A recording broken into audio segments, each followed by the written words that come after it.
The book is called 140 Goats and a Guitar, and it tells 13 stories that set up the 13 songs on my new record. And so when I read from it, I sing the songs after I read the pieces. And tonight I'm going to do an excerpt that I rewrote a little to try to be more thematic from a story that's called Empty Tank Denial, which I've now retitled Good to the Last Drop. And it's going to set up a song called Parachute that I'll play after. The story starts with me kind of talking about my philosophy of gas tank management, which is basically that I believe that you should use your tank to its full potential. And by the reaction here, I think some of you agree with me.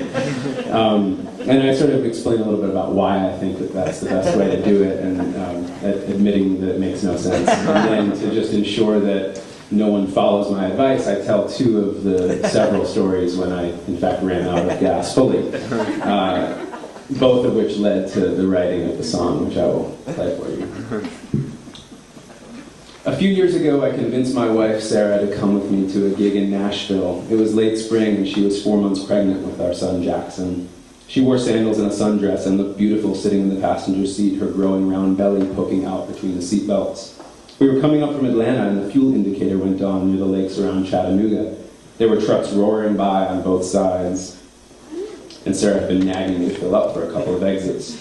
It was the first time I had really felt it. The gas pedal went down easier than normal, all the way down, in fact, but the car didn't respond. A little bit, maybe. There was a wheeze and a slight push forward, but it definitely did not feel normal. We were in the center lane on I-24. There was barely a shoulder.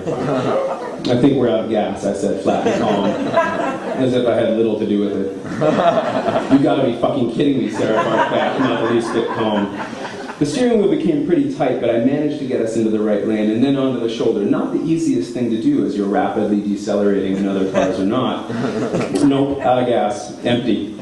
I tried to sound nonplussed, almost sweet. I made a zero with my fingers and thumb, smiled, and then I reached out for her hand, a move that I can now admit was inappropriate.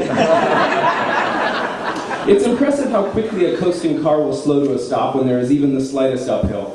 It shows you how important the gasoline engine really is in propelling a vehicle. I was trying hard to make as little of the situation as possible. It's fine, I'll just run up to the exit, I said with confidence as we inched to a stop in the car-wide shoulder. You stay right here, be right back.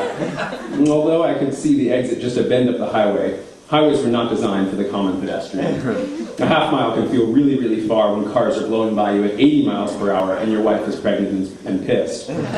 Sarah was furious. You crazy, she yelled over the whir of the traffic. I'm not staying here, we're on a fucking highway. I kept trying to put my arm around her shoulder to pull her toward me. Not happening.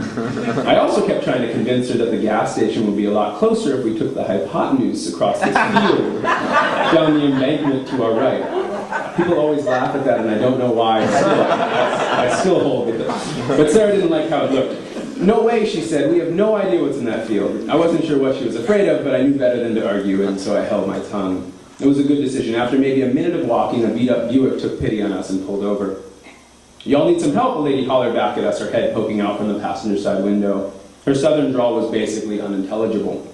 He ran out of gas, Sarah shouted back, waving her thumb in my direction. And it was true, it was my fault, not ours collectively. Still, the third-person pronoun stung a little. We squeezed in between two extremely large children of undeterminable ages. I remember accents so southern and strong that there was little point trying to talk. And I also remember that Sarah, who isn't normally very talkative among strangers, couldn't wait to chat it up with them, as if after driving for 2 hours with me, she finally felt she was among people she could relate to. This wasn't his first time, you know, Sarah announced immediately as I closed the door. He's always almost running out of gas. The entire few-minute drive involved them collectively ridiculing me and suggesting that Sarah would be better off making her way alone in the world, or staying and raising our baby with them. Luckily, she didn't agree to either proposition, and we both got out of the back seat at the Exxon, thanking them warmly. I bought a jerry can, put in a gallon or so, and we began our trek back to the car.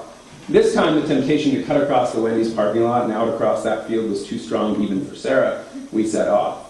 It seemed like a good idea for the first 5 minutes or so. The grass was long, and there was a strange and unique post-industrial American beauty to the scene. And there we were, holding hands now, as Sarah had finally begun to soften, smile a little, and let me back in, walking across this oddly empty expanse of unused grassland, a vintage leather handbag in her other hand, a red plastic jug of fuel in mine. This postmodern calm ended when the field started to get a bit wet. Marshy is a word one might use. The marsh quickly turned to bog, and the bog became more or less like a sunken swamp. At first we figured it was just going to be a couple of puddles, a wet patch. You figure something like that will dry up, and so we forged ahead. But then before we knew it, we were in deep enough that it was really unpleasant. We were too far in to turn back. Needless to say, Sarah dropped my hand. She slogged on ahead. Who knew what we were walking through? Up until that moment in Sarah's pregnancy, I had been worried about anything and everything she breathed. Anything she put into her mouth, anything that touched her skin or went into her hair. Now I had led her into the runoff from a major interstate, a few fast food restaurants, a couple gas stations, and Lord knows what other kinds of crap. When we came to the base of a hill above which was the highway and our waiting car, the land began to dry out. "Thank God," I shouted up at Sarah. She didn't respond or even look back. She was waiting for me, arms at the hips, looking off toward the hill and sort of shaking her head. "There's a frickin' fence here," she screamed. It was low enough to scale, but there was this small strip of barbed wire curling on top of it. It was just barely barbed, but it was barbed. "Should we go back?" I asked nervously. She said, "Hell no," and without hesitation chucked her sandals and bag onto the other side, then up and over. Man, I was in love with her. It took me quite a bit more maneuvering, but we both made it without scratches or cuts. We put in enough gas to get us back to the Exxon and then filled up the proper way. We washed all the muck off our legs in the restroom and drove the rest of the way to Nashville in silence. A couple years went by without incident. Our first son was born. We moved to New York, then we moved to Corsica. Upon return to America, we purchased a used fuel-efficient hybrid vehicle, a Prius. It has a computer screen that tells your average mileage per gallon and also gauges what you're getting at the moment. For the first few months driving the car, I was obsessed with the screen that told you that. It changed the way I drove. I no longer hurried anywhere. I drove a lot slower. I took my foot off the gas, using gravity whenever possible. I looked condescendingly on drivers who honked and cut me off. I certainly looked condescendingly on drivers of big SUVs. I wasn't necessarily a safer driver, just a slower, more self-righteous one. My habits pissed everybody off who drove with me. Feels like we're in a golf cart, my bandmates would say. I'd ignore them, going on and on about my mileage while we rolled comfortably and quietly toward whatever gig we were heading toward. My driving eventually returned to normal, and as it did, I found that my empty tank denial was still strong. In fact, it was perhaps stronger. In the Prius, it seemed literally impossible to run out of gas. Well, I learned that that's not in fact true. It may take longer to reach it, but even a Prius has a last drop. And that's a tale for another time, however, but it is worth mentioning that SUV and truck drivers really enjoy seeing someone filling up a Prius with a jerry can. For the most part, I've learned my lesson, if a little late. Now with 2 kids, I'm far more cautious when it comes to gas tank management.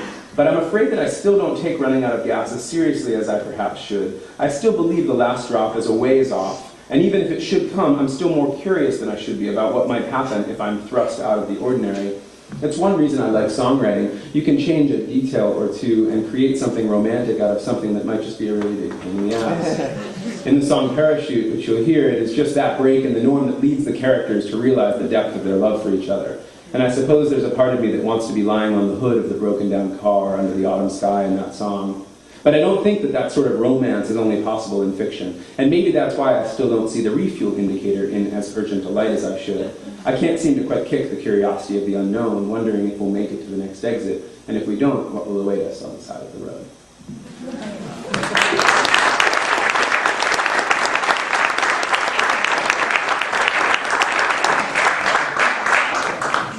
I'm going to play this. Sounds fun. Ba ba ba ba ba ba ba ba ba ba ba ba ba ba ba ba ba ba ba. Driving back Massachusetts in your daddy's car, top down, we saw all the stars. I've been waiting for the fall to get back where you are, top down, and talk about it all. Top down, your heart is like a parachute. It only opens when you fall. Driving back to Massachusetts and your father's car broke down. Yeah, we broke down. Lying back against the windshield, cars were blowing by, and you cried, wrapped up in my arms. You cried, your heart is like a parachute. It only opens when you fall. Your heart is like a parachute.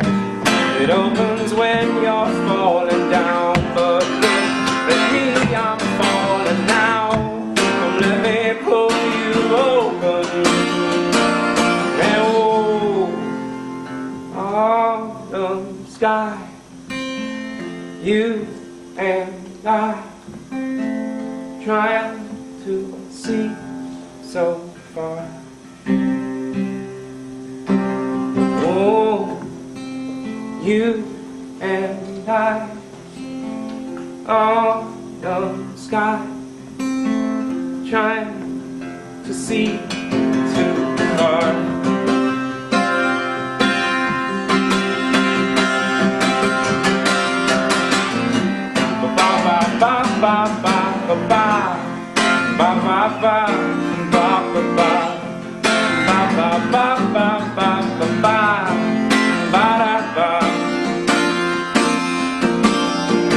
Driving back to Massachusetts,